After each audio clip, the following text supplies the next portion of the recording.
ہے کہ علامت اعراض تعالی عن العبد اشتغال بما لا یعنی وقت مقال سرکار غوث پاک کی حدیث پاک کو نقل کیا ہے. ارشاد فرماتے ہیں آقا علیہ السلام کہ اللہ تبارک تعالیٰ کا کسی بندے سے نگاہ رحمت کے پھیرنے کی علامت یہ ہوتی ہے, پہچان یہ ہوتی ہے کہ وہ بندہ ظاہری کاموں میں, فضول کاموں میں مشغول ہو جاتا ہے. یہ بات اچھی طرح سے ذہن نشین فرما لیں کہ اگر آپ دولت مند ہیں, اگر آپ عہدیدار ہیں, مگر آپ مسجدوں سے دور ہیں, مدرسوں سے دور ہیں, خانقاہوں سے دور ہیں, آستانوں سے دور ہیں, اس طرح کے دینی محفلوں اور مجلسوں سے دور ہیں, تو یقین جانیں کہ یہ بہت بڑی سزا رب تعالیٰ کی آپ کو مل رہی ہے. آپ اس کا احساس ہو جانا ہو.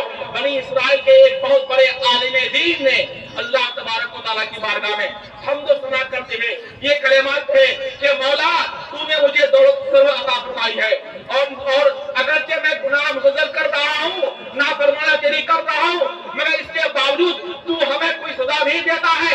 تو اللہ تبارک تعالیٰ نے اس وقت کے پیغمبر کی طرف وحی بھیجی, اے پیغمبر خدا اس بندے سے کہہ دو کہ میں نے تجھ سے نمازیں چھین لی ہیں, روزے چھین لیے ہیں, حج چھین لیے ہیں, صدقات و خیرات چھین لیے ہیں, مناجات کی دولت چھین لی ہے. یہ سزا تو اسلام ہی کو کیا ہے. اگر آپ دولت مند ہیں, اگر آپ عہدیدار ہیں, مگر اس کے باوجود آپ نماز نہیں پڑھتے ہیں, تو نماز نہ پڑھنا یہ بھی رب کی سزا ہے, اور نماز روزہ نہ رکھنا یہ بھی رب کی سزا ہے. صدقات و خیرات کی طاقت رکھنے کے باوجود صدقات و خیرات نہ رکھنا یہ بھی رب کی سزا ہے.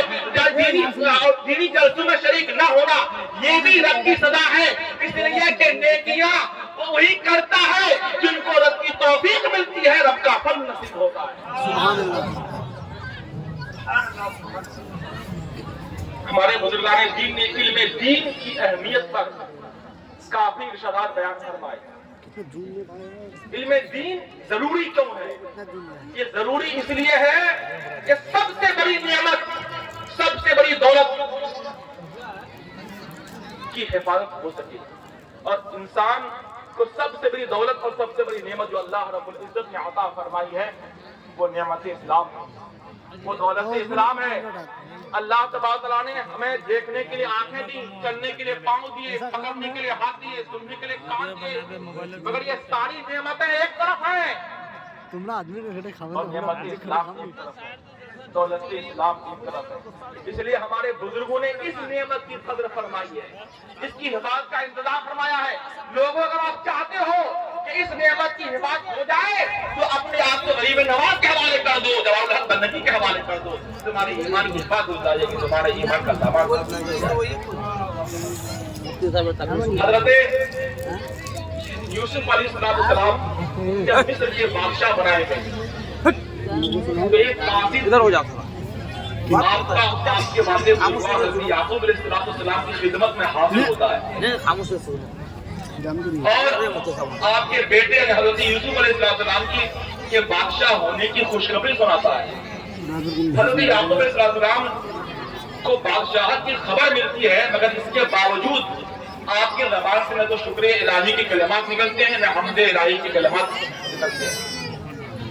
جب قاصد کہتا ہے کہ آپ فرماتے ہیں یہ بتاؤ کہ میرا بیٹا یوسف کس دین پر ہے, جب قاصد کہتا ہے کہ آپ کا بیٹا یوسف دین اسلام پر ہے, تب جا کر آپ کی زبان سے شکر الہی کے کلمات نکلتے ہیں, حمد الہی کے کلمات نکلتے ہیں. ہمارے بزرگان دین کی نگاہ میں اسلام کی بڑی اہمیت تھی, ایمان کی بڑی اہمیت تھی. اسی لیے وہ دولت و ثروت سے بڑھ کر کے, عہدہ و منصب سے بڑھ کر کے, زمین و جائیداد سے بڑھ کر کے, آل و اولاد سے بڑھ کر کے, کھیت اور کھلیان سے بڑھ کر کے اسلام کو ترجیح دیتے تھے, اسلام کو توقیر دیتے تھے. حضرت حاتم اسم رحمۃ اللہ تعالی بہت بڑے بزرگ ہیں, ان کا معمول تھا کہ پانچوں وقت مسجد میں جا کر کے نماز پنجگانہ جماعت کے ساتھ ادا کیا کرتے تھے.